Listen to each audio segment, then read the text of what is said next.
அனைவருக்கும் நற்புலரி. 2023 மிகவும் சிறப்பாக அமைவதற்காக எடுக்கப்பட்ட ஒரு புதிய முயற்சி. 2024 தொடர்ந்தது, 2025 தொடர்கிறது. தினமும் காலை 5:27 6:15 மணி வரை நடைபெறும் இணையவழி இணைய பயிற்சி நற்புலரி. 9th Sense கன்சல்ட்ஸ் மற்றும் ரோட்டரி கிளப் ஆஃப் நாகப்பட்டினம் இணைந்து நடத்தும் இந்த இணையவழி இணைய பயிற்சி ஒவ்வொரு மாதமும் ஒவ்வொரு தலைப்பு, ஒவ்வொரு நாளும் ஒவ்வொரு பயிற்றுனர். அந்த வகையில் இந்த மாதத்தின் தலைப்பு குட் பேட் அக்லி GBU.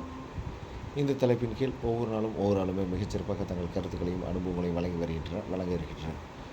அந்த வகையில் இன்றைய நாள் ஆளுமை அவரை பற்றிய ஒரு சிறிய அறிமுகம். இவர் சிவகாசியை சேர்ந்தவர்.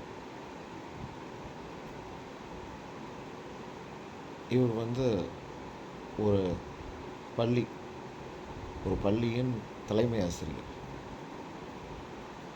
ராயல் ஸ்கூல் அப்படின்ற ஒரு பிரசித்தி பெற்ற ஒரு அனைவருக்கும் பரிச்சயமான சிவகாசியில் ஒரு முக்கியமான ஒரு ஸ்கூலின் தலைமை ஆசிரியர், பிரின்ஸ்பால். இவங்க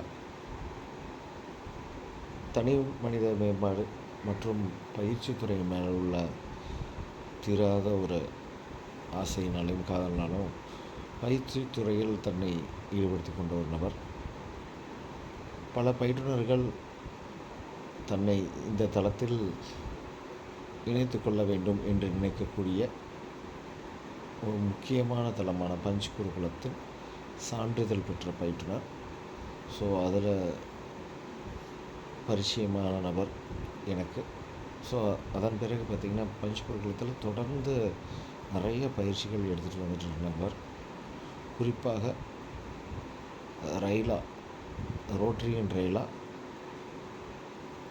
லீடர்ஷிப் ப்ரோக்ராம் ரெகுலராக நடக்கும் எல்லா ரோட்டரி கிளப்பிலும், டிஸ்ட்ரிக்ட் லெவலில். ஆனால் உலகத்திலேயே ரோட்டரி கிளப்பில் ஆண்டர்ப்ரனர்ஷிப் ப்ரோக்ராம் நடக்கக்கூடிய ஒரே ப்ரோக்ராம் ரோட்டரி கிளப் ஆஃப் விருதுநகரின் சார்பாக தொடர்ந்து நடந்துகிட்ருக்கு. ஸோ அந்த ப்ரோக்ராமில் ஒரு மோர் தென் 7 ப்ரோக்ராம்ஸ் இவரும் ஒரு ஃபேக்கல்ட்டியாக தொடர்ந்து எடுத்துகிட்டு வந்துட்டுருக்காங்க. அது மட்டும் இல்லாமல் நிறைய ப்ரோக்ராம்ஸ் பஞ்ச் குருகுலத்துலேயும் எடுத்துகிட்ருக்காங்க, மற்ற தளங்களையும் எடுத்துகிட்ருக்காங்க. அதே மாதிரி இன்னொரு முக்கிய தளமான நிக்கில் ஃபவுண்டேஷனில் பயிற்றுனராக இருக்காங்க. அதுலேயும் சமீப காலத்தில் நானும் டாட்டா என்ற ஆண்டர்ப்ரனர்ஷிப் ப்ரோக்ராமில் சர்டிஃபிகேட் ட்ரெயினராக விரைவில் ஆகக்கூடிய ஒரு நபர். இப்படி பல நல்ல விஷயங்களுக்கு சொந்தக்காரரான இன்றைய ஆளுமை சூரியநாராயணன் சார் அவர்களை அறிமுகப்படுத்துவதில் நற்புலரி பெருமிதம் கொள்கிறது. Sir, this floor is yours. Please welcome sir. You can start sir.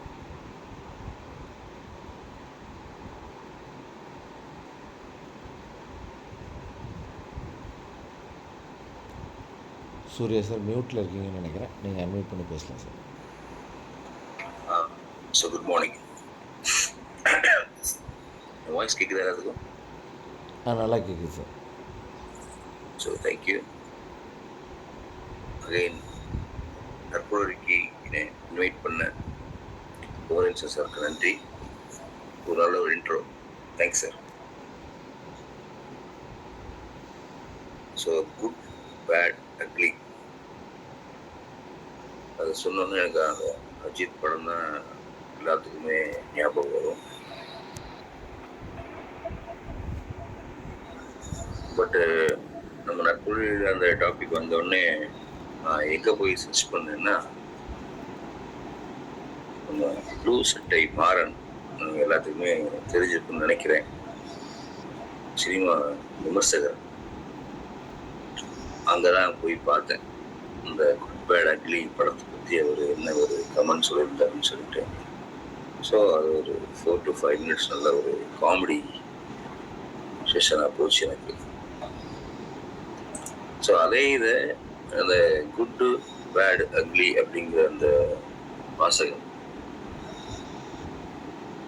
இன்னைக்கு தேதி 23 ஆச்சு. அப்படிங்கும் 22 பேர் இதை பற்றி தான் டிஸ்கஸ் பண்ணியிருப்பாங்க. இப்போ நானும் அதை பற்றி தான் சொல்கிறேன். அப்படிங்கும்போது ஸோ இந்த தளத்தில் உள்ள நபர்களுக்கு அது எப்படி நீங்கள் எடுத்துக்கிறீங்கன்னு தெரியல. ஜஸ்ட் என்னுடைய வியூ நான் ஷேர் பண்ணுறேன். அதை எப்படி இருக்குன்னு சொல்லிட்டு பார்க்கலாம். நான் இன்னைக்கு பேச போறது ஒரு 3 விஷயம் தான். என்னன்னா, அது ஒரு கேள்வியாவே வச்சிடுறேன். அதை முடிஞ்சா நண்பர்கள் நீங்க பதில் சொல்லலாம். நீங்க உங்களுடைய மியூட் பட்டனை ஆன் பண்ணிக்கிட்டு. ஸோ ஒரு மனிதனுக்கு இன்றியமையாதது அப்படின்னா என்னென்ன அப்படின்னு சொல்லிட்டு இங்க இருக்கிற இந்த நம்ம ஒரு 6 பேர் ஷேர் பண்ணிக்கலாமே.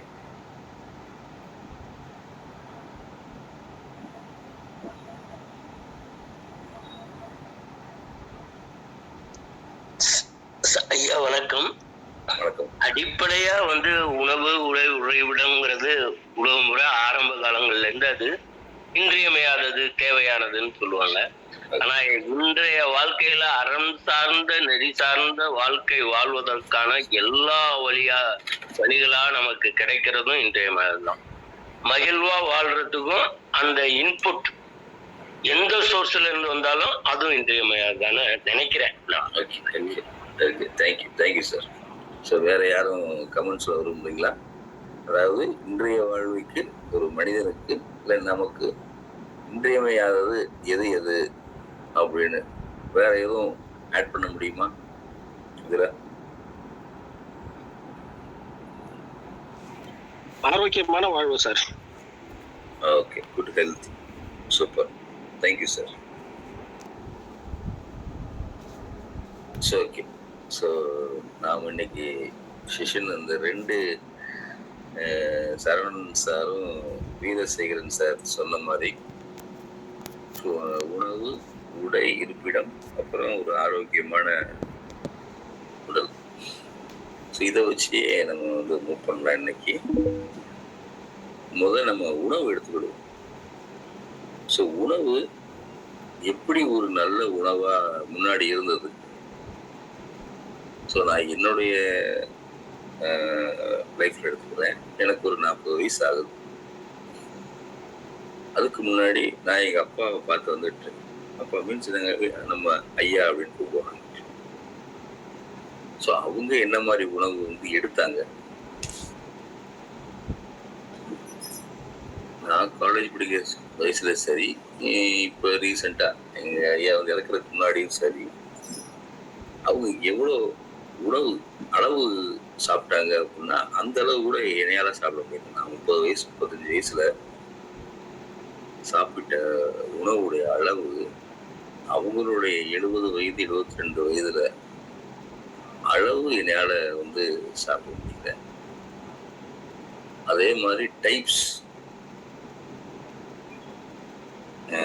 இந்த காய்கறி தான் நான் சாப்பிடுவேன், இந்த உணவு சமைச்சா தான் நான் அன்னைக்கு நல்லா சாப்பிடுவேன், இல்லைன்னா அன்னைக்கு 2 வாய் வச்சுட்டு கேட்பேன். ஸோ ஒரு காலகட்டத்தில் உணவு எப்படி இருந்தது அப்படின்னா, நம்மளுடைய சரவணன் சார் சொன்ன மாதிரி அந்த ஆரோக்கியத்துக்காண்டி நம்ம சாப்பிட்டோம், பசிக்காண்டி சாப்பிட்டோம். அப்போ நல்ல ஒரு விவசாயமும் இருந்தது, ஆரோக்கியமான ஒரு விவசாயம், ஆர்கானிக் அப்படின்னு சொல்லக்கூடிய ஒரு விவசாயம். ஸோ அப்படியே அது கொஞ்சம் அப்போ எப்படி எடுத்துக்கிட்டாங்க அப்படின்னா சத்துக்கள் நிறைந்த உணவா இருந்தது. ஸோ நல்ல ஒரு உணவு. அப்போ அந்த உணவு குட்டா இருக்கும் போது என்ன ஆச்சுன்னா ஒரு ஆரோக்கியமான வாழ்க்கை அன்னைக்கு இருந்தது, ஹாஸ்பிட்டலுக்கு போகாத வாழ்க்கை அன்னைக்கு இருந்தது. ஸோ இந்த மாதிரி ஒரு சூழல் இருந்தது. அது அப்படியே கொஞ்சம் அப்படியே ஒரு காலகட்டத்தில் மாறி வரும்போது என்ன ஆகுதுன்னா, ஆக்சுவலாக நம்ம வெஸ்டர்ன் கல்ச்சரை ஃபாலோ பண்ணுறோம், கெட்டு போயிட்டோம்னு சொல்கிறோம்.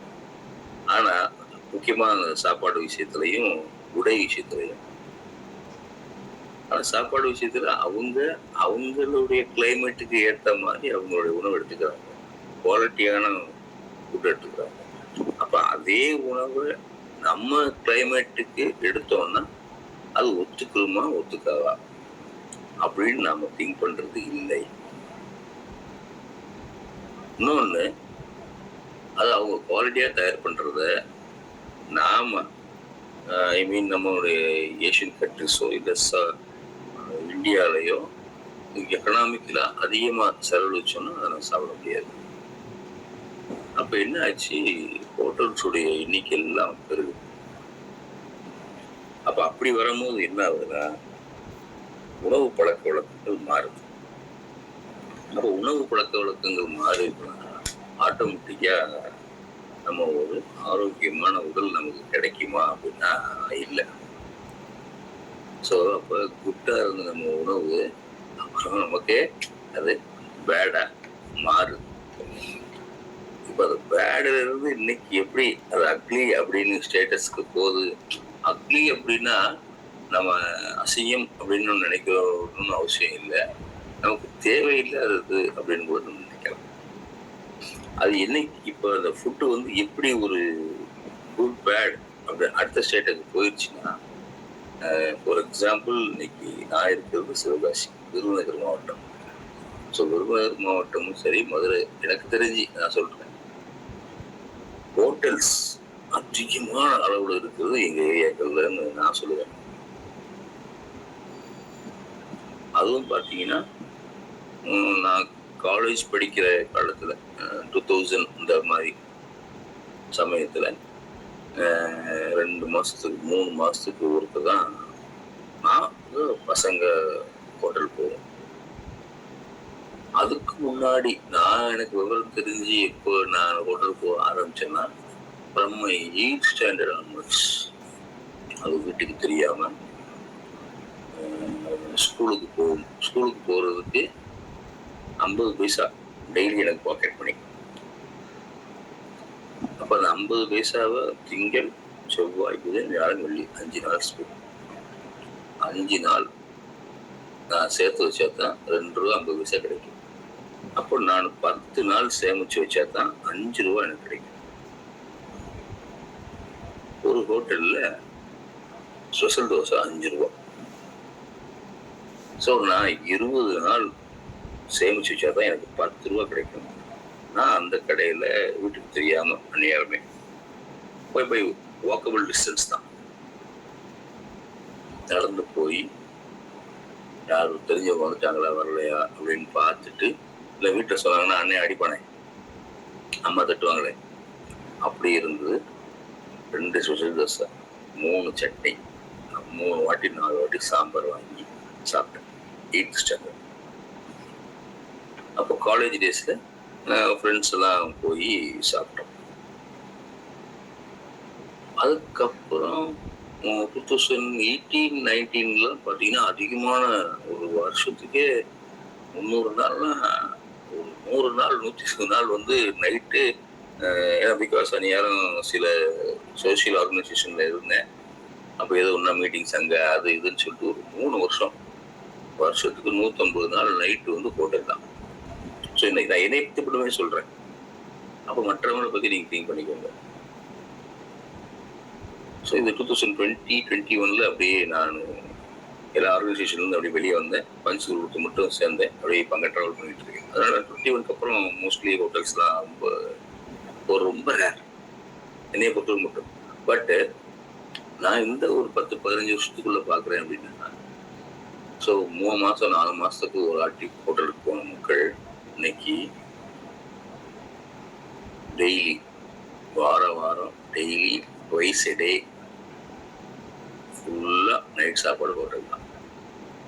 அதுவும் சனிக்கிழமை ஆயிடுச்சுன்னா பார்சல் வாங்க நீங்கள் போனீங்கன்னா நான் சண்டே மார்னிங் தான் வருவீங்க. அவ்வளோ தூரத்துக்கு ஸ்டாண்ட் இல்லை. ஸோ அது ஒரு அருவருக்கத்தக்க விஷயமா இன்னைக்கு வந்து மாறிடுச்சு. அதுக்கு காரணம் என்னன்னு நம்ம கடைசியாக டிஸ்கஸ் பண்ணலாம். ஸோ முதல் விஷயம் உணவு. நீங்கள் சொன்ன மாதிரி உணவு வந்து எப்படி இருந்த காலகட்டத்தில் நம்ம எப்படி ஆரோக்கியமாக இருந்தோம், அது கொஞ்சம் அதோடைய பரிமாண வளர்ச்சி கொஞ்சம் அடைஞ்சி வரும்போது நம்மளுடைய உடல்நிலை எப்படி மாறிச்சு, இன்னைக்கு அதோடைய உணவுடைய பரிமாண வளர்ச்சி எங்கே போய் நிற்கிது. நாம ஸோ அகைன் அந்த குழந்தை பருவத்தில் என்ன சாப்பிட்டோமோ அந்த கஞ்சி மாதிரி ஒரு சாப்பாட்டில் பால் சேர்த்து செஞ்சு அவங்க அம்மா கொடுத்துருப்பாங்க. அந்த மாதிரி ஒரு உணவை தான் அந்த இந்த லாஸ்ட் ஸ்டேஜில் எடுக்கிற மாதிரி ஒரு சூழல் அமைஞ்சிருச்சு. ஸோ 2வது விஷயம் உடை. உடை அப்படின்னு பார்க்கும்போது முன்னாடிலாம் நம்ம தேவைக்கு என்ன, அதாவது காலத்துக்கு அந்த வெதருக்கு ஏற்ற மாதிரி ட்ரெஸ் அணிஞ்சிக்கிட்டு இருந்தோம். அப்புறம் நம்ம வேலை பார்க்குற இடத்துக்கு போகிற மாதிரி உடைகள் அணிஞ்சிக்கிட்டு இருந்தோம். ஸோ அது ஒரு நாகரிகமான வளர்ச்சியாக இருந்தது. பட் முன்னாடிலாம் பார்த்தீங்கன்னா கோயிலில் எழுதி போட்டிருப்பாங்க, கைலி அணிந்து கோவிலுக்குள் அனுமதி இல்லை அப்படின்னு சொல்லிட்டு. நான் ஒரு ஸ்கூலுக்கு போயிருந்தேன். எப்போனா ஒரு 1 month பேக்கு, ஒரு மாசத்துக்குள்ள இருக்கும். அங்க ஒரு போர்டு போட்டிருந்தாங்க, என்னன்னா கைலி அணிந்த ஆண்களும் நைட்டி அணிந்த பெண்களும் பள்ளி வளாகத்திற்குள் வருவதற்கு அனுமதி இல்லை அப்படின்னு சொல்லிட்டு. அதை நான் ஃபோட்டோ எடுத்து வச்சுக்கிட்டேன். போனோடனே அவங்ககிட்ட கேட்டுட்டு பெர்மிஷன் கேட்டு ஃபோட்டோ எடுத்து வச்சுட்டு எங்கள் கரஸ்பாண்டன்ட் சார்கிட்ட பேசும்போது காமிக்கிறேன். அப்புறம் அவங்க பேசும்போது என்ன சொல்கிறாங்க, சார் என்ன சார் இந்த ஸ்கூலுக்குள்ளே மட்டுமா வராங்க? ஸோ நான் இவங்கன்னு இல்லை அவங்கன்னு இல்லை, 2 பேருமே எல்லா இடத்துக்கும் போகிறாங்க. வேலை நிமித்தமாக வந்து ஒரு மேசன், ஒரு கொத்தனார், ஒரு சித்தாள் வேலை பார்க்குறவங்களுக்கு அந்த காஸ்டியூம் தான் வந்து அவங்களுக்கு வந்து ஈஸியான ஒரு இதாக இருக்கும். ஸோ அவங்க வந்து யூஸ் பண்ணுறாங்க. ஒரு தொழிற்சாலையில், இப்போ பெரிய பெரிய தொழிற்சாலைலாம் யூனிஃபார்ம் கொடுத்துட்றாங்க. பட் எங்கள் சிவகாசியில் இந்த பிரிண்டிங், மேட்சஸ்ஸு, இந்த மாதிரி இடங்களில் வந்து அவங்களுக்கு இந்த கைலி இல்லை இந்த வேஷ்டி, அது வந்து வேஷ்டிங்கிறது வேறு மாதிரி இருக்கும், கைலிங்கிறது வேற ஒரு கட்டையாக இருக்கும். ஸோ என்ன சொல்ல வாருன்னா, அப்போ இந்த ட்ரெஸ் வந்து எங்கே போட, அதே மேசன் அது வேலை முடிஞ்சிருச்சு அப்படின்னா அவங்க வேலை காஸ்டியூமுக்கு மாறிடுவாங்க. அதே ஒரு பிரிண்டிங் ப்ரெஸ் போல ஒரு வேலை முடிஞ்சு வரும்போது வேற காஸ்டியூம்ல வராரு. எப்போ முன்னாடி. அதுக்கப்புறம் இன்னொரு எக்ஸாம்பிள் என்ன சொல்லலாம்னா, எக்ஸசைஸ் பண்ணும்போது வந்து நம்மலாம் ஜென்ஸ் வந்து ட்ரௌசர் ஷர்ட், ட்ராக் பேண்ட்டோ இல்லை 3x4 பேண்ட்டோ நம்ம யூஸ் பண்ணியிருக்கோம். பட் இப்போ பரவல எல்லா இடத்துலையும் ட்ரௌசர்ஸ், மென்ஸ். ஸோ இது ஒரு நாகரிகமான வளர்ச்சியா அப்படின்னு நம்ம டிஸ்கஸ் பண்ணணும் அவசியம் இல்லை. எப்படி மாறுச்சின்னு மட்டும் தான் நான் சொல்றேன். நம்ம அது நல்லதா கெட்டதான்னு போனோம்னா அது ஒரு பெரிய டாபிக்கா மாறிடும். ஸோ அப்ப நம்மளுடைய உடை எப்படி இருந்தது, இப்போ எப்படி இருக்குது, அது இப்போ இன்னைக்கு எப்படி ஒரு வளர்ச்சி ஆயிடுச்சு. அது பேரண்ட்ஸே வந்து தங்களுடைய குழந்தைகளை இந்த மாதிரி ட்ரெஸ் பண்ணாதீங்க அப்படின்னு சொல்ல முடியாத அளவுக்கு இன்னைக்கு வந்து கல்ச்சர் வந்து ஆயிருக்கு. ஸோ 3வது ஒன்று நான் பார்க்க போகிறது, ஃபுட்டு பார்த்துட்டோம், ட்ரெஸ்ஸு பார்த்துட்டோம். 3வது ஷெல்டர் சொன்னீங்க. ஷெல்டர் உறைவிடம். ஸோ அது பாரு, அது முன்னாடி நம்மளுடைய வீடுகள்லாம் எந்த மாதிரி இருந்தது. ஒரு வீட்டில் 4 பேர் இருக்காங்களா, அவங்களுக்கு மட்டும் ஒரு வீடு, இல்லை ஒரு பெரிய வீடு, இல்லைன்னா அவங்களோட வருமானத்துக்கு ஏற்ற மாதிரி ஒரு வீடு வச்சுருந்துருப்பாங்க. அதுக்கப்புறம் என்ன ஆச்சுன்னா, முன்னாடி அந்த குடிசைகள் அப்புறம் அப்படியே கொஞ்சம், குடிசைங்கிறது ரொம்ப பழைய காலத்து, அதோட நம்ம டிஸ்கஸ் பண்ண அவசியம் இல்லை. ஸோ நம்ம என்ன டிஸ்கஸ் பண்ணலாம்னா, வருமானத்துக்கு ஏற்ற வீடு இருந்தது, அதை மட்டும் நம்ம எடுத்துக்கலாம். அதுக்கப்புறம் அது என்ன ஆயிடுச்சு அப்படின்னா, வீடு கம்பல்சரியாக இருக்கணும், ஏன்னா அது சில ஸ்டேட்டஸ்காண்டி வந்து தேவைப்படுது அப்படின்னு சொல்லிட்டு ரொம்ப சிரமப்படுத்தி தன்னைத்தானே வருத்தி வருமானத்துக்கு மீறிய ஒரு விஷயமா எல்லாம் செய்ய ஆரம்பிச்சாங்க. அது இன்னைக்கு எப்படி ஒரு வேற ஒரு விஷயமா மாறி இருக்கு அப்படின்னு பார்க்கும்போது, அது தனக்காண்டி இல்லாம பக்கத்து வீட்டுக்காரங்களுக்கோ சொந்தக்காரங்களுக்கோ காண்டி நம்ம வந்து வாழ ஆரம்பிச்சிட்டோம். அவங்க வீடு அப்படி வச்சிருக்காங்க, அப்ப நாமளும் அப்படி இருக்கணும். இது ஒரு 80% பேர் அப்படி இருக்காங்க, ஒரு 20% பேர் எக்ஸப்ஷன். பட் நம்ம இப்போ மேக்ஸிமம் தான் நம்ம டிஸ்கஸ் பண்ண வேண்டிய சூழ்நிலை இருக்கு. ஸோ அப்போ அப்படி அந்த மாதிரி போகும்போது என்ன ஒரு சூழல் ஆகும்னா, எக்கனாமிக்கலாக அந்த நபர் வந்து பாதிக்கப்படுறார். ஒரு எக்ஸாம்பிள் சொல்கிறேன். என் ஃப்ரெண்டு சொன்னால் கோச்சிக்கிறாரு, பட் ஆனால் இந்த ஃபோட்டோகிராஃபர் இல்லை சொல்லலாம். சிவகாசிக்காரு. நாங்கள்லாம் 2008-9 ஒன்றா இன்னொரு ஸ்கூலில் ப்ரைவேட் ஸ்கூலில் ஒர்க் பண்ணோம். அந்நியாருமே அவர் வந்து டிஆர்பி எழுதி, இப்போ டிஆர்பியா பிஜிஐஎஸ் அதான் எழுதி பாஸ் ஆகி போயிட்டார். கவர்மெண்ட் எம்ப்ளாயி ஆகி 10 வருஷம் ஆச்சு. இப்போ வாழ்க்காட்சி ஃபங்க்ஷன் சொல்லி கூப்பிட்டார். லாஸ்ட் இயர் நாங்கள்லாம் போயிடணும், ஃபேமிலியாக போயிடணும். போய் எல்லா வீடெல்லாம் பார்த்துட்டு பேசிகிட்டு இருக்கும்போது கேட்டேன், சரி சார் இது வீடா இல்லை கல்யாண மண்டபமா அப்படின்னு கேட்டேன். ஏன்னா இன்றைக்கெல்லாம் கல்யாண மண்டபம்னா அவ்வளோ தூரத்துக்கு பெருசாக மேலே அவ்வளோ பெரிய ஹாலுக்கு மேலே வீட்டுக்குள்ளேயே பால்கனி மாதிரி, மண்டபத்துக்குள்ளேயே பால்கனி, கீழே 3 பெட்ரூமு, ஒரு கிச்சனு, ஒரு ஹாலு, மேலே ஒரு பெட்ரூமு அப்படின்னு சொல்லிட்டு 4 பிஹெச்பி சொல்கிறாங்க. ஒரு பிரம்மாண்டமான ஒரு மினி ஒரு ஹால் மாதிரி இருந்தது. சிரிச்சுட்டே அவங்க வீட்டு, என்ன மேடம் நீங்கள், ஏன்னா அவங்க வீட்டுக்காரமாவும் ஒரு கவர்மெண்ட் எம்ப்ளாயி டீச்சர் தான் அவங்க. ஸோ அப்படிங்கும்போது 10 வருஷ காலத்தில் அவங்க சம்பாதிச்சதில் ஒரு பாதிக்கு மேலே அவ்வளோ பெரிய வீடு கட்டுறாங்க. பட் ஆனால் அவங்களுக்கு இருக்குது ஒரு பையன் ஒரு பொண்ணு. ஸோ பாருங்க, அப்போ அந்த 4 பேர் இருக்க வீட்டுக்கு இவ்வளோ பெரிய வீடு வந்து அவசியமா? ஸோ அவங்களுக்கு தேவைப்பட்டிருக்கு, அதனால கட்டியிருக்காங்க. அது அவருடைய சுதந்திரம், அவங்களுடைய உரிமை. அது அதெல்லாம் நம்ம தலையிடலை. பட் ஆனால் நம்ம ஏன் ஒரு நாட்டிற்கு இவ்வளோ தூரத்துக்கு பணத்தை வேஸ்ட் பண்ணணும்? பணத்துங்கிறேன், அதோடைய பொருளை நம்ம ஏன் வேஸ்ட் பண்ணணும்? முந்தானத்தில் நடந்த விஷயங்க. கரஸ்பாண்ட்டை கேட்குறேன், சார் அடுத்த வருஷம் ஸ்ட்ரென்த்து கூடுது சார், இன்னொரு வேன் ஒன்று வாங்கணும்னா 5 கூடுறது 20 கூடுவோம் அப்படின்னு சொல்லிட்டு கேட்குறேன். சார் நமக்கு ஆல்ரெடி 2 வேன் இருக்குல்ல சார், அதை வச்சு நம்ம சமாளிச்சுக்குவோம் அப்படின்னு சொல்கிறாரு. இல்லை சார், இந்த ரூட்டில் வேன் விட்டோம்னா இன்னும் கொஞ்சம் பிள்ளைகளை எடுக்கலாம் அப்படின்னு சொல்லும்போது, நம்ம எதுக்கு நாட்டுக்கு ஒரு இவ்வளோ பெரிய பொருள் சேதத்தை படுத்தணும்? ஒரு வேன் வாங்கணும், அதுக்கு நம்ம பெட்ரோல் செலவழிக்கணும்.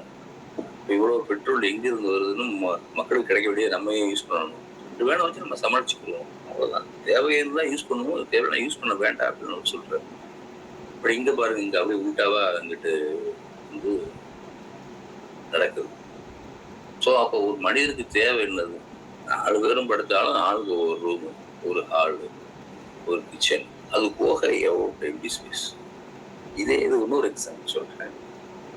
எனக்கு மேரேஜ் ஆனோடனே எங்கள் ஒய்ஃபோட ஃப்ரெண்டு ஒருத்தங்க வீட்டுக்கு கூப்பிட்டுருந்தாங்க.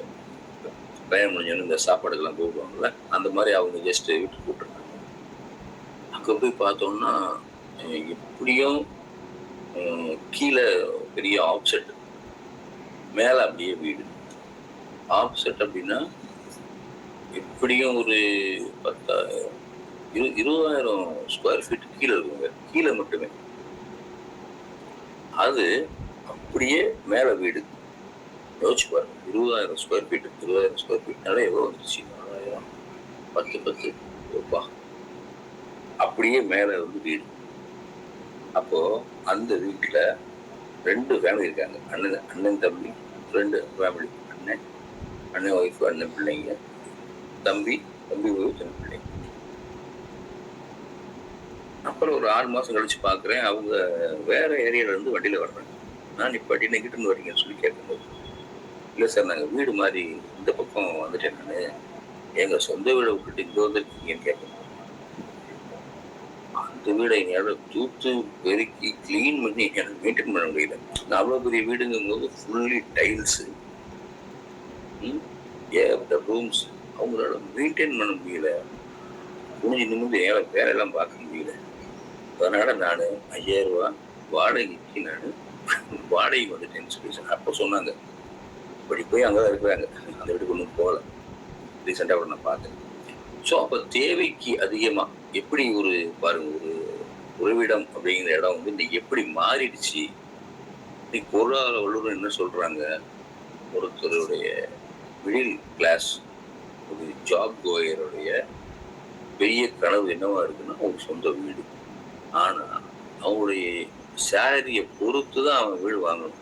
இல்லையா, வீடு வாங்கக்கூடாதுன்னு சொல்லிட்டு அட்வைசர் சொல்றாங்க. பட் ஆனா சமுதாயம் அதை ஒத்துக்குதான்னா இல்லை. ஸோ நம்ம அதுக்குள்ள ரொம்ப டெப்த்தாக போகணும் அவசியம் இல்லை. ஜஸ்ட் ஸோ இப்போ 3 விஷயம் நம்ம பார்த்துருக்கோம்.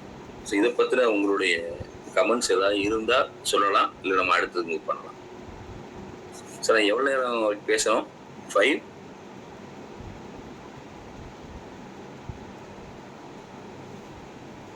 சார் நீங்க 6:05 வரைக்கும் பேசலாம் சார். 6:05. Okay, thank you sir. மற்றவங்க இப்ப நம்ம பேசுற 3 விஷயத்தை பத்தி எதுவும் சொல்லணும்னு விருப்பப்பட்டு சொல்லலாம்.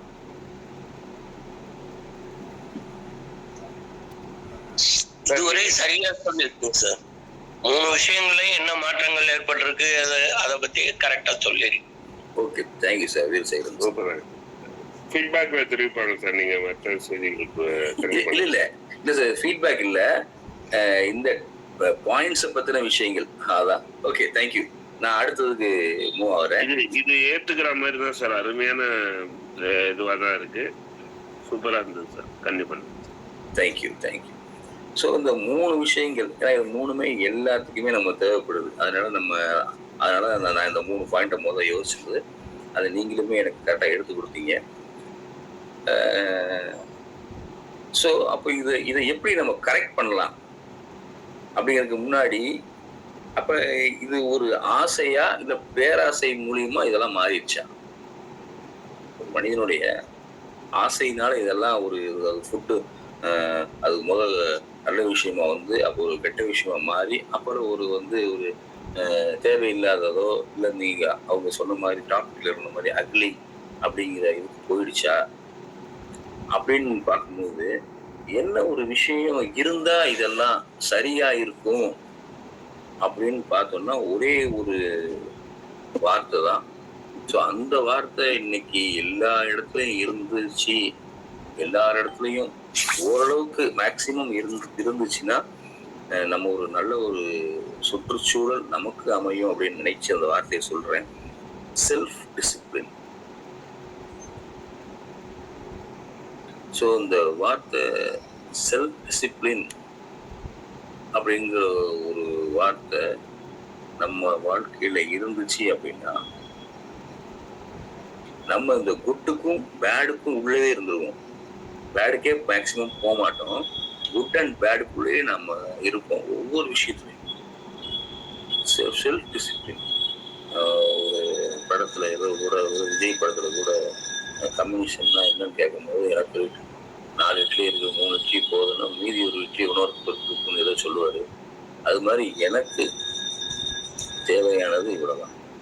ஒரு தோசை, ஒரு இட்லி போதும், ஒரு சாப்பாடு போதும்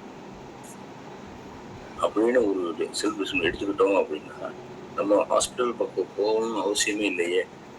வெரைட்டிஸ் ஆஃப் ஃபுட்டு நான் எடுக்கணும் அப்படின்னு மைண்டில் செட் பண்ணிட்டேன்னா ஒவ்வொரு நாளும் ஒவ்வொரு டைப் ஆஃப் ஃபுட்டு எடுத்தோம்னா நமக்கு ஒரு ஆரோக்கியமான உடல் கிடைக்குமே. மற்றவங்களை முகம் சுளிக்கிற மாதிரி உடை நான் போடக்கூடாது அப்படின்னு நான் மனதளவு நினைச்சேன். நான் தேவையில்லாததான் வாங்க மாட்டேன். அப்ப எனக்கும் பர்ச்சேஸ் செலவும் குறையும்.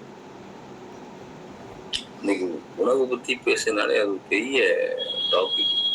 என்ன ஆகி போச்சுன்னா, இப்ப எங்க வீட்டுல எல்லாம் சண்டே ஆனா நான்வெஜ் எடுக்கணும் அப்படிங்கிற இது குழந்தைகள் மாறிட்டாங்க. அதை மாற்றுறதுக்கு எனக்கு ரொம்ப சிரமமா இருக்கு. முதல் ஒண்ணு செலவு, அது கூடிக்கிட்டே போகுது. 2வது ஒண்ணு ஆரோக்கியம், அது குறைஞ்சிட்டே போகுது. அதை நம்ம மாற்றணும்னாலே கொஞ்சம் கொஞ்சமா நம்மளோட செல்ஃப் டிசிப்ளினை நாம தான் நம்ம உருவாக்கணும். அப்போ அதை எப்படி குறைக்கிறது? 7 நாளுக்கு ஒருக்கு எடுக்கிறது, 10 நாளுக்கு ஒருக்கு எடுக்கணும், அப்புறம் 20 நாளுக்கு ஒருக்கு எடுக்கணும். அப்போ அதை எப்படி குறைக்கலாம் அப்படின்னு தான் நான் யோசனை பண்ணிட்டு இருக்கேன். ஏன்னா நான்வெஜ் கொடுக்கூடாதுலாம் இல்லை, அது இவங்க மைண்ட் செட் என்ன ஆகுதுன்னா சண்டே ஆனால் அதுதான். அதுவும் சிட்டிஸ்லாம் சொல்லவே வேண்டாம். ஏதோ சாட்டர்டே சண்டே வந்தாலே அவுட்டிங், வெளியே போகணும், அங்கே போகணும், இங்கே போகணும்னு சொல்லிட்டு அவங்களுக்கு தேவையில்லாதையும் தேவைன்னு நினைச்சு அவங்க செலவு பண்றாங்க. அதான் விஷயம். எனக்கு என்ன தேவைங்கிறதே வந்து மற்றவங்களை பார்த்து தான் அவங்க முடிவு பண்றாங்க. ஸோ அது இல்லாம தனக்கு வேணும்னா போகலாம், ஊர் போகணுமா போகலாம்.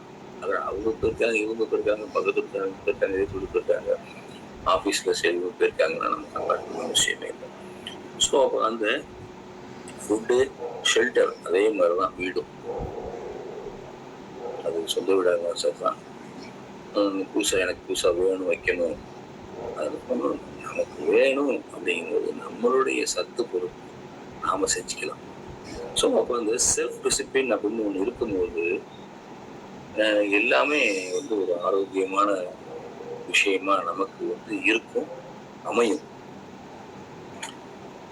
ஸோ இப்போ இது இல்லாததுனால என்ன ஒரு விஷயம் நடந்துகிட்டு இருக்கு அப்படிங்கிறது மட்டும் அடுத்த ஒரு 6 நிமிஷம் நான் பேசுறேன்.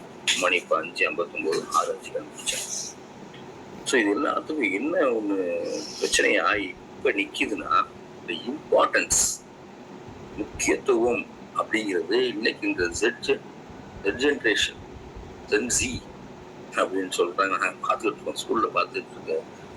ஸ்டூடெண்ட்ஸ் மத்தியில், இன்னைக்கு இருக்கிற குழந்தைகள் மத்தியில், 2K கிட்ஸுக்குமே அது சொல்லலாம். இம்பார்ட்டன்ஸ் அப்படிங்கிற விஷயமே அவங்களுக்கு தெரியல. ஃபுட்டுடைய இம்பார்ட்டன்ஸ் என்ன, உடையுடைய இம்பார்ட்டன்ஸ் என்ன, வீட்டுடைய இம்பார்ட்டன்ஸ் என்ன. நான் எதுக்கு ஒழுக்கமாக இருக்கணும், நான் ஏன் பப்ளிக்ல நின்று கத்தி பேசக்கூடாது, பெரியவங்க முன்னாடி நான் ஏன் அமைதியா பேசணும், ஒரு ரெக்வெஸ்டிங்கா பேசணும், பொலைட்டா பேசணும் அப்படிங்கிற அந்த சென்ஸே அவங்களுக்கு இல்லை அப்படின்னு நான் பார்க்குறேன். இது என்னுடைய பார்வை தான். இது மற்றவங்களுக்கு அது வேற மாதிரி இருக்கலாம். ஏன்னா இன்னைக்கு ஸ்கூல்ல பார்க்குறோம். நான் வந்து ஒரு மிடில் ஸ்கூல்ல பிரின்சிபலாக ஒர்க் பண்ணுறேன். ஸோ அப் டு ஒரு 13 ஏஜ் வரைக்கும் பிள்ளைகள் இப்போ பார்த்துட்டு இருக்கேன்.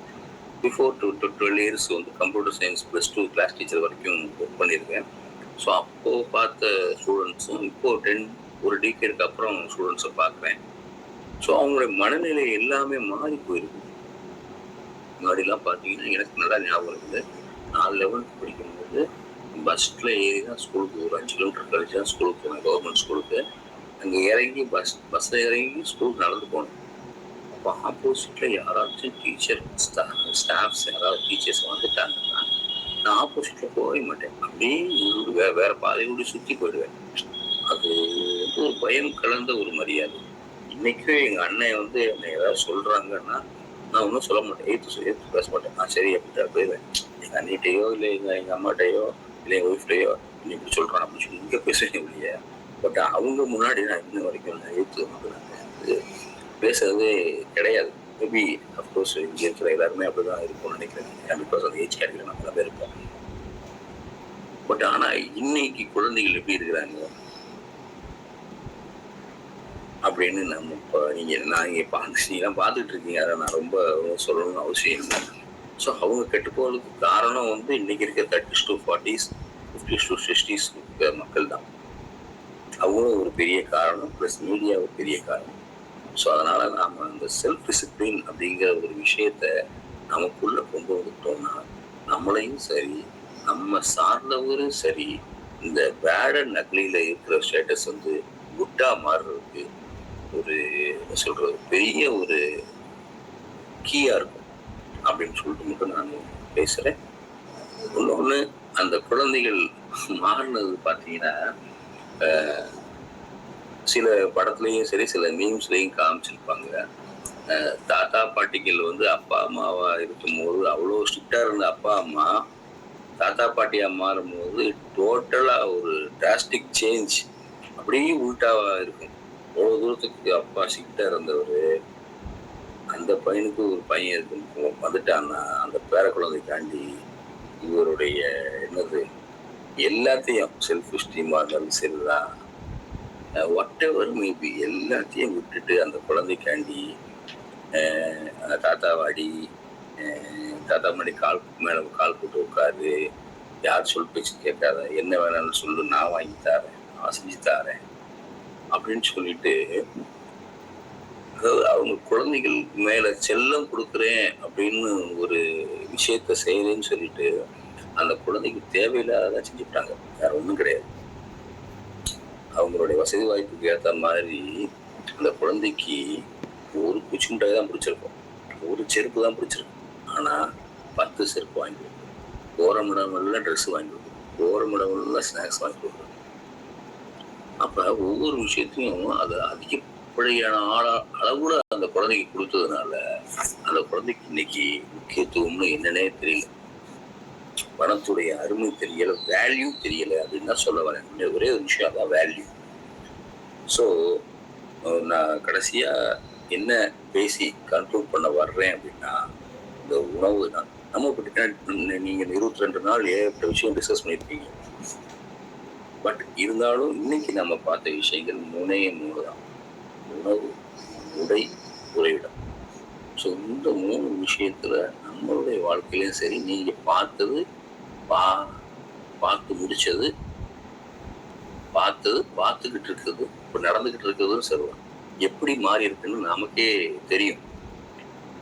ஸோ அதுக்கு எல்லாத்துக்கும் காரணம் என்னன்னு நான் ஒரு பேர் வச்சிருக்கேன்னா, செல்ஃப் டிசிப்ளின் ஒழுங்கா இருந்துச்சுன்னா இது எல்லாமே நம்ம திருத்திக்கலாம். நம்ம செஞ்சது தப்பு, அது சரி, அதெல்லாம் நான் சொல்ல வரேன். ஏன்னா காலத்துக்கு ஏற்ற மாதிரி பல விஷயங்கள் நம்ம மாறி இருக்கோம் இல்லையா? அது சில விஷயங்கள் நல்லதாக இருந்திருக்கு, பல விஷயம் கெட்டதாக இருந்திருக்கு. சில விஷயங்கள்ல பல விஷயம் நல்லது இருக்கும், சில விஷயம் கெட்டது இருக்கும். ஸோ செல்ஃப் டிசிப்ளின் எடுத்துக்கிட்டோம் அப்படின்னா நமக்கு என்ன தேவையோ அதை எடுத்துக்கிட்டு நம்ம மூவ் பண்ணிட்டு போய்கிட்டே இருக்கும். அது நம்மளே டிஸ்டர்ப் பண்ணாது, மற்றவங்களும் டிஸ்டர்ப் பண்ணாது, மற்றவங்களுக்கு அது ஒரு கீயா இருக்கும். இது இப்படி இருக்காங்களே, முன்னாடிலாம் பார்த்தீங்கன்னா எக்ஸாம்பிள் சொல்றதுக்கெல்லாம் ஒரு ஆள் இருப்பாங்க, நம்ம காலனிலையோ தெருவுலையோ ஊர்லையோ இவங்க மாதிரி இந்த விஷயத்தில் இருக்கணும்னு சொல்லிட்டு.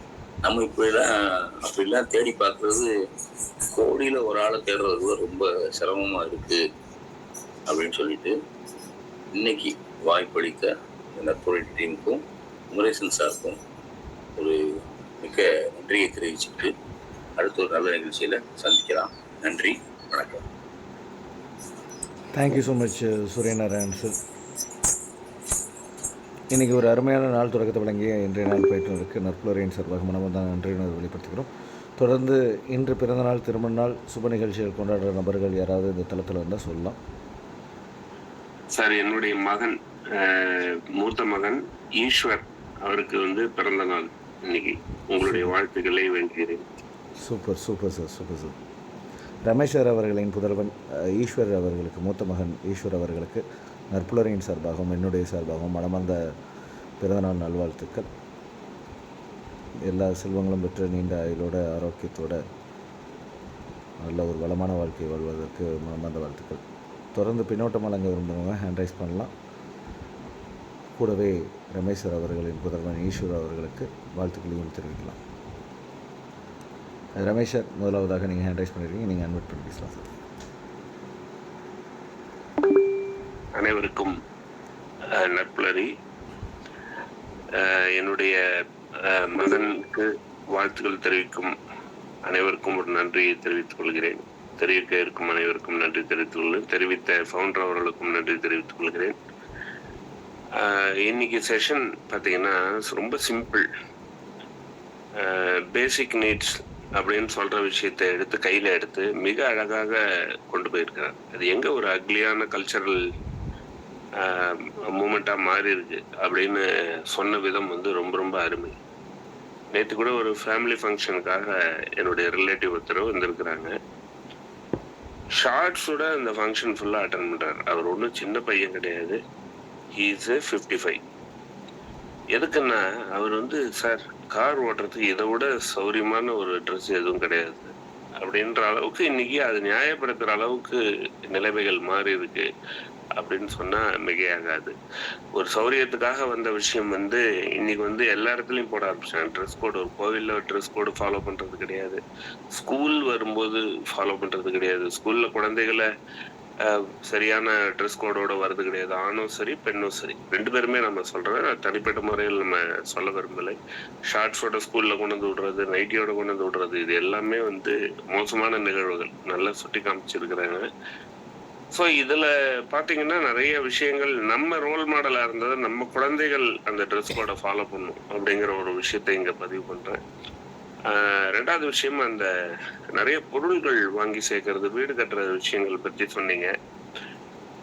நம்மளுடைய நீடு நம்மளது இல்லை, அடுத்தவங்களுக்கு என்ன நீடோ அதை நம்ம நீடாக ஆக்கிக்கிறோம் அப்படின்னு சொன்ன விஷயம் ரொம்ப ரொம்ப அருமை. ரொம்ப யதார்த்தமான ஒரு ஸ்பீச்சு. ஆக்சுவலி ரொம்ப இந்த நேரத்துல ஒரு தேவையான ஒரு ஸ்பீச். ரொம்ப அருமையா சொன்னீங்க சார். நிறைய நிகழ்வுகள் நம்மளே கூட மாற்றிக்க சில ஏரியால மாத்திக்கிற தருணங்களை நீங்க ஏற்படுத்தி கொடுத்துருக்கிறீங்க அப்படின்னு சொன்னா மிகையாகாது. ரொம்ப அருமையான ஒரு ஸ்பீச் சார். வாழ்த்துக்கள் sir. Thank you so much Ramesh sir. தொடர்ந்து சரவணன் சார் நீங்கள் பேசலாம். அனைவருக்கும் நற்புலரி நற்காலை வணக்கம். இன்று பிறந்தநாள் காணும் ரமேஷ் சார் அவர்களுடைய மகன் ஈஸ்வரன் அவர்களுக்கு இணைய பிறந்தநாள் வாழ்த்துக்கள். சார் ரொம்ப அருமையா கிளாஸ் எடுத்தீங்க சார். தேவைக்கு அதிகமாக இது பண்ணக்கூடாதுன்னு சொன்னீங்க. அதே மாதிரி இந்த வீடு கட்டுற விஷயம் சொன்னீங்க சார். நிறைய பேர் இந்த வீடு கட்டுறது பார்த்தீங்கன்னா வட்டி கட்டியே கடன் அடைக்க முடியாம தடுமாறுவாங்க, அந்த வீட்டையே விற்பாங்க சார். ரொம்ப அருமையா இருக்கு சார். வாழ்த்துக்கள் சார். வாய்ப்புக்கு நன்றி சார். வீரசேகரன் சார் நீங்கள் பேசலாம் சார். அன்புடைய சோதரிகள் சோதரர்கள் உங்கள் அனைவருக்கும் இனிய நட்புணரி வணக்கம். இன்று பிறந்த நாள் காணுகின்ற நமது அருமை செல்வர் ஈஸ்வர், நமது அன்பு கழுவிய ரமேஷ் சார் அவர்களுடைய புதல்வர், மூத்த புதல்வர் ஈஸ்வர் அவர்களுக்கு எல்லாம் வல்ல இறைவன் எல்லாவற்றையும் வழங்கி நீண்ட ஆயுள் நிறை செல்வம் அனைத்தும் வழங்கி ஆசீர்வதிக்க வேண்டிய அன்போடு வாழ்த்துக்களை சார் இன்னைக்கு சொன்னதுல எல்லாத்தையும் மூணையும் சொல்லிட்டாங்க. அடிப்படையானது உலகத்தோடு ஒட்ட ஒழுகல் பலகற்றும் கல்லார் அறிவிலார் அப்படின்னு அறிவிலாதார் அப்படின்னு வள்ளுவர் சொல்லி இருக்காரு. ஆக உலகம் எந்த வழியில போதோ அதுல போகிறது நம்ம சரிதான் அப்படிங்கிற மாதிரியும் அதுல பொருள் கொள்ளலாம். ஆனா அதையும் விட செல்ஃப் டிசிப்ளின், சுய ஒழுக்கம் அங்க வர்றப்ப அதுக்கும் வள்ளுவர் விடை கொடுக்கிறாரு. உலகத்தோட எல்லாத்தையும் அப்படியே ஏத்துக்கணும்னு அவசியம் இல்லப்பா. ஒழுக்கம் விழுப்பம் தரலால் ஒழுக்கம் உயிரினும் ஒம்பப்படும். எதை நம்ம பெருசா பேசுவோம்னா உயிரே போனாலும் செய்வோம்டா, உயிரே உயிரே உயிரேன்னு தான் நம்ம எல்லாத்துலயும் பேசுவோம். அந்த உயிரினும் ஒம்பப்படும் அப்படிங்கிறது ஒழுக்கம் தான்.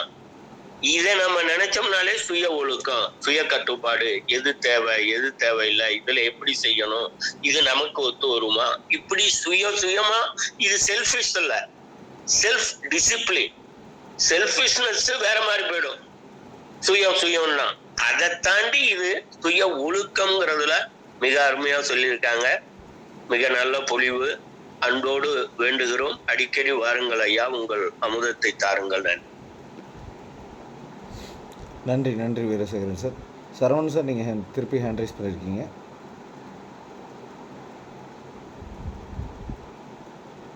சார் இல்லை sir. Right sir, right sir. Loganathan sir நீங்கள் அட்மிட் பண்ணி பேசலாம் சார். அனைவருக்கும் இனிய நட்புணரி காலை வணக்கம். இன்றைய வகுப்பு ரொம்ப நல்லா இருக்கு சார். எல்லாருக்கும் தெரிஞ்ச விஷயமா இருந்தாலும் நம்ம அதை ஃபாலோ இன்றைய காலகட்டத்தில் நிறைய மாற்றங்கள் வந்துகிட்டே இருக்கு. முக்கியமாக மீடியா நம்ம ஃபாலோ பண்ணணும்னு சொல்றாரு. அது 100% கரெக்டு. ஃபர்ஸ்ட் நாம ஒழுக்கமா இருந்தால் தான் இந்த உலகம் ஒழுக்கமா இருக்கும். ஃபர்ஸ்ட் நாம ஃபாலோ பண்ணணும். அதுக்கு நிறைய சூழ்நிலைகள் ஏற்றாற்போல் நம்ம ஃபாலோ பண்ண வேண்டிய சில கடினங்கள் இருக்கின்றது. என்னுடைய மகன் தாரோட்டில் சீனியர் மேனேஜராக இருக்கான். சொல்லியிருக்கேன். இது பழைய தான் சாப்பிட்டு போகிறான். ஏன்னா அவங்க பெங்களூர்ல அவங்க ஹோட்டலெல்லாம் 26 வகையான டிஃபன் காலையில் வைக்கிறாங்க. இருந்தாலும் அவன் வீட்டில் இருந்து பழைய சாதம் ஒரு கலந்து சாப்பிட்டு தான் போகிறான். அவனுக்கு உடல் ஆரோக்கியமாக இருக்குது. ஆனால் சளியே பிடிச்சிட்டு மழை காற்று தனி வெயில் இருந்தாலும் அவனுக்கு சளி பிடிக்கல. அதை என் பேரன் பார்க்குறான். அவனும் எனக்கு பழைய சாதம் தான் வேணும்னு அதை பிடிக்கிறான். அவனும் அதை சாப்பிட்றான். எங்கள் அப்பாவும் அதுதான் சாப்பிட்டு இருந்தார். எங்கள் அம்மா கொடுப்பாங்க கரைச்சி. எங்கள் அப்பா அதுதான் காலையில் சாப்பிட்டு போவார். நாங்கள் அது அப்பா எப்போ மீட் வைப்பாருன்னு பார்த்தா அது பிடிக்கும். அது ஒரு தனி இன்பமா இருக்கும். எனக்கு ரொம்ப சிரமமான ஒரு சூழ்நிலை. நாம தான் ஒழுக்கத்தை பிள்ளைங்களுக்கு நம்ம அப்பா அம்மா நமக்கு கற்றுக் கொடுத்தாங்க. நாம தான் சொல்லிக் கொடுக்கணும். நம்ம கிட்ட தான் நிறைய மிஸ்டேக் இருக்கு. சொல்லி சாப்பிட்டு 40 வயசுல இருக்கிறவங்க தான் அதை ஃபாலோ பண்ணுவோம். அப்பதான் குழந்தைங்களுக்கு புரியும். ஆனா சொல்றதுக்கு நேரம் இல்லை, சூழ்நிலை இல்லை. எல்லாருமே அவசர உலகத்துல இருக்கோம் அப்படின்னு நினைக்கிறோம். நம்மளால முடிஞ்ச வரையும் அது தன்மையா சொல்லணும். கண்டிஷனா சொல்லும்போது எல்லாமே ஃபாலோ பண்றது இல்லை. ரொம்ப தன்மையா, ரொம்ப அன்பா. ஏன்னா குழந்தைங்கிட்ட ரொம்ப அன்பா தான் கண்டிஷன் பண்ணோம்னா முடியறதில்ல. அதே மாதிரி எல்லாருக்குமே அன்பா சொல்லணும். அது சொல்ல வேண்டிய நேரத்துல அவங்களுக்கு அன்பா சொல்லணும். நாம ஃபர்ஸ்ட் ஃபாலோ பண்ணணும். நம்மளும் பாக்குறாங்க வீட்டுல இருக்கிறவங்க, இவர் என்ன பண்றாரு, வயசாச்சு, இவர் என்ன தப்பு பண்ணுவாரோன்னு தான் கண்ணில் எண்ணம் திருப்பி பாக்குறாங்க. நாம கரெக்டா இருந்தோம்னா குழந்தைங்களாம் கரெக்டா இருக்கும். விவசாயம் சாப்பிட்றது சுய ஒழுக்கம் ரொம்ப முக்கியம். ரொம்ப நல்லா சொன்னாரு. நம்ம ரமேஷ் சாருடைய மகனுக்கு என்னுடைய பிறந்தநாள் மனமார்ந்த பிறந்தநாள் வாழ்த்துக்கள். ஈஸ்வருக்கு என்னுடைய மனமார்ந்த பிறந்தநாள் வாழ்த்துக்கள். ரொம்ப நல்லா இருந்தது. செல்டர் ஃபுட்டு, கிளாஸு, செல்டர் இந்த 3த்துலயும் நம்ம சுய ஒழுக்கமா இருக்கணும் அப்படின்னு ரொம்ப நல்லா இருந்தது. ரொம்ப சாருக்கு ரொம்ப நன்றி ஐயா. ரொம்ப நல்லா இருந்தது கிளாஸு. அனைவருக்கும் நன்றி நன்றி நன்றி. நன்றி லோகநாதன் சார். தொடர்ந்து ஃபீட்பேக் வழங்க விரும்புகிறோம். ஹேண்ட் ரைஸ் பண்ணலாம். சிவகணி மேம், நீங்கள் அன்பு பண்ணி பேசுகிறாங்க. அனைவருக்கும் வணக்கம். ரமேஷ் சாரோட சன் ஈஸ்வர் அவர்களுக்கு மனம் நிறைந்த பிறந்தநாள் நல்வாழ்த்துக்கள் சார். செஷன் ரொம்ப நல்லா இருந்தது சார். ஏன்னா பேசிக் நீட்ஸ் அதுக்காக தான் வந்துட்டு ஓடிட்டு இருக்கோம். பட் அது எந்த மாதிரி போகிறோம் அப்படிங்கிறத, அந்த குட்டை பற்றி ரொம்ப அழகாக சொன்னீங்க. Be a role model for others அப்படிங்கிறத ரொம்ப அழகாக ஹைலைட் பண்ணி எடுத்து சொன்னீங்க. அதனால் இருந்தது சார். வாழ்த்துக்கள் sir. Thank you so much. Thank you so much Sivagani ma'am. Sir Suryanarayan sir, இது உங்களுக்கான நேரம். உங்களுடைய ஏற்புரையை 1 நிமிடம் நீங்கள் வழங்கலாம். ஸோ மிக்க நன்றி. நம்ம ரமேஷ் சார் பையனுக்கு ஈஸ்வர் பிறந்தநாள் நல்வாழ்த்துக்களை தெரிவிச்சுக்கிறேன். மற்றும் ஃபீட்பேக் அளித்த அனைத்து நண்பர்களுக்கும் மிக்க நன்றி. மீண்டும் ஒரு முறை குமரேசன் சார் அவர்களுக்கு வாய்ப்பளித்ததுக்காக நன்றியை தெரிவித்துக் கொள்கிறேன். நன்றி, வணக்கம். நன்றி சார், நன்றி. அதாவது கடைசியாக இதை சொல்லி ஆகணும். அதாவது சூரியநாராயண் சார் எனக்கு ஒரு நல்ல நண்பர். பஞ்ச்குருகுலத்தில் நாங்கள் 2 பேரும் நான் பஞ்ச்குருகுலத்தில் ஏற்கனவே மெம்பராக இருக்கும்போதும் திருப்பி ஒரு சர்டிஃபிகேஷன் ஒர்க் ஷாப் அட்டன் பண்ணுறதுக்காக நான் அங்கே போனேன். ஸோ அப்போ அந்த ஒர்க் ஷாப்பில் தான் எனக்கு பழக்கமான நபர். தொடர்ந்து பயணிச்சுட்டு இருக்கோம். ஒரு நல்ல நண்பர். நேற்று பார்த்தீங்கன்னா இன்றைக்கி பயிற்சி எடுக்க வேண்டிய நபர் மெசேஜ் பண்ண பிறகு இன்றைக்கி அவர் அவைலபிள் இல்லைன்னு சொல்கிறாங்க. இந்தளவு தான் நம்மளுடைய பயிற்றுனரோட கமிட்மெண்ட் அப்படின்றது இருக்குது. அது எந்த ஒரு லாபகரமும் இல்லாத ஒரு இடமா இருந்தாலும் சரி, லாபகரம் இருக்கிற இடமா இருந்தாலும் சரி, எல்லா இடத்துலையும் ஒரே மாதிரி தான் நம்ம நடந்துக்கணும். மேபி ஒரு இக்கட்டான சூழ்நிலை இருக்கலாம். ஆனால் ஒரு இக்கட்டான சூழ்நிலைன்றது என்றைக்காவது ஒரு முறை தான் நடக்கும். சில பயிற்றுனர்கள் அதையே வாடிக்கையாக வைத்து கொண்டிருக்காங்க. ஸோ இதை நான் ஏன் இங்கே சொல்கிறேன்னா, இப்படிப்பட்ட பயிற்றுனர்கள்லாம் இருக்கக்கூடிய இந்த காலகட்டத்தில் சொன்ன உடனே அந்த பழக்க வழக்கத்திற்காகவும் அந்த பயிற்சி துறையின் மேலே உள்ள ஒரு தீராத ஒரு காதல் கொண்டிருக்கிற காரணத்தாலையும் சொன்ன நைட்டு தான் சொல்லியிருப்பேன். நான் 9 மணிக்கு மேலே தான் சொன்னேன். 9லேருந்து 9:15க்குள்ளே கால் பண்ணி சொன்ன உடனே பண்ணிடலாம் அப்படின்ட்டு டீட்டெயில்ஸ் கேட்டுட்டு பண்ணிடலான்ற ஒரு வார்த்தை தான் சொன்னாப்புல. ஸோ இந்த டெடிகேஷன் இருக்கக்கூடிய ஒரு அற்புதமான ஒரு மனிதர். இன்றைக்கி ஒரு அற்புதமான செஷன் எல்லாரோட ஃபீட்பேக்லேயும் தெரிஞ்சிருக்கோம். ஸோ இன்றைக்கி வழங்கியிருக்காங்க. சாரை போலவே அப்படியே மற்ற பயிற்றுனர்களும் நான் இருக்கணும்னு சொல்ல, ஒரு கர்டசி, ஒரு ஸ்மால் டெடிகேஷன், ஒரு ஸ்மால் கமிட்மெண்ட் அப்படின்றத இருந்துச்சுன்னா அதுதான் நம்மளை மேலே கொண்டு வந்து விடும். நான் நிறைய என்னுடைய youngsters upcoming trainer, batting trainer அப்படின்னு சொல்கிறவங்களுக்கு சொல்கிற விஷயம் என்னென்னா, ஒன்றை நீ தயார்படுத்திக்கோ, ஆட்டோமேட்டிக்காக அது உனக்கு எல்லாத்தையும் கொடுக்கும். அதாவது நம்ம காசை நோக்கி ஓடுறோம், அது நம்மளுக்கு கொடுக்குமான்னு பார்த்திங்கன்னா, காசை நோக்கி ஓடும்போது தொடர்ந்து நம்ம ஓடிக்கிட்டே இருக்கிற ஒரு சூழ்நிலை வரும்.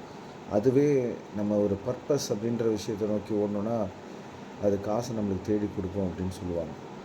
ஸோ நம்மளை அதே மாதிரி அந்த பர்பஸ் நோக்கி ஓடுறதுக்கு நம்மளை முதல்ல தயார்படுத்திக்கணும். ட்ரெயினர் அப்படின்றவங்க ஆப்பர்ச்சுனிட்டி தேடி தான் நிறைய பேர் அலையிறாங்களே தவிர, அந்த ஆப்பர்ச்சுனிட்டி தேடுறதுக்கு முன்னாடி தன்னை தயார்படுத்திக்கிறதுல நேரத்தை செலவு பண்ணுறதில்ல. அதுவும் இன்றைக்கி நிறைய ட்ரெயினர் ஒரு சில அமைப்பில் சர்டிஃபிகேஷன் அப்படின்ற ஒரு விஷயத்தை முடிச்சிடுறாங்க, முடித்த உடனே அவங்க ட்ரெயினர் அப்படின்னு நினச்சிட்றாங்க.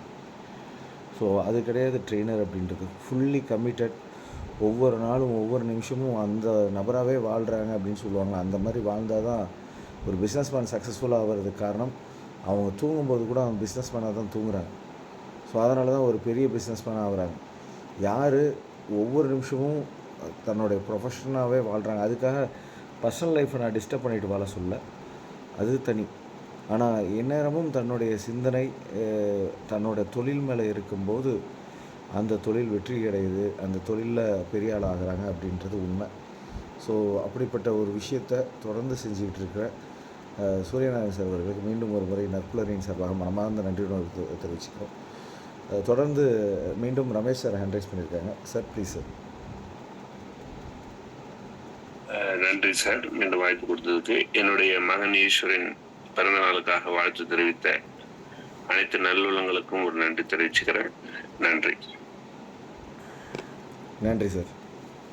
நண்பர்களே, இன்று அதிகாலை வேளையில் இந்த நிமிஷம் வரைக்கும் பயணித்திருக்க அனைத்து நல்லுள்ளங்களுக்கும், பயணித்து வேலை நிமித்தம் காரணமாக விடைபெற்ற அனைத்து நல்லுள்ளங்களுக்கும், பின்னோட்டம் வழங்கிய அனைத்து நல்லுள்ளங்களுக்கும், வேலை நிமித்தம் காரணமாக வர இயலாத அனைத்து நல்லுள்ளங்களுக்கும் நற்புலரின் சார்பாக மனமார்ந்த நன்றியுடன் வெளிப்படுத்துகிறோம். மீண்டும் ஒரு நல்ல செஷன், நல்ல நபருடன் நாளை சந்திப்போம் நண்பர்களே. நன்றி, வணக்கம்.